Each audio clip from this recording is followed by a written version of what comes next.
which is particularly significant for the NHS. I was just going to ask you now, what does this mean for the NHS? What do you see, do you see this now being applied?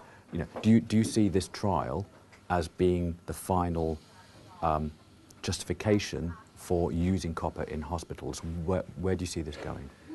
As a doctor, as a scientist, my responsibility is to make sure that the results are published, that the results are made available to the worldwide audience in terms of the medical profession, planners, etc.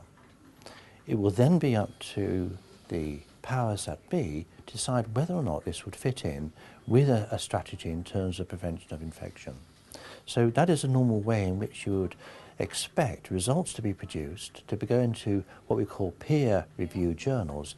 In other words, the results, the methodology, the whole trial is analysed and looked at by independent auditors of the study and to decide whether or not this study deserves publication. The fact that we have been invited to present the work, as we did at ICAC, shows that there's already credence with the work and people are accepting and acknowledging that this is of a high standard. What we need to do is that we need to do a longer study, and we're planning this for next year, to do a year study whereby we're going to look at other items.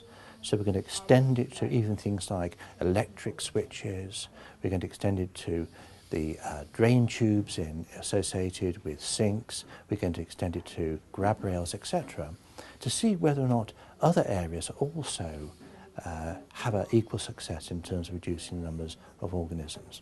But I would expect that the results will cause a lot of interest, in terms of the Department of Health. I know that there is some interest already, and they would need to decide how this could fit in with an overall strategy in terms of prevention of infection.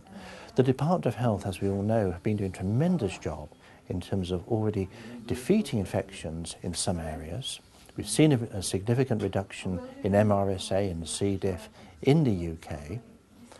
Is this going to help them further in terms of defeating these organisms?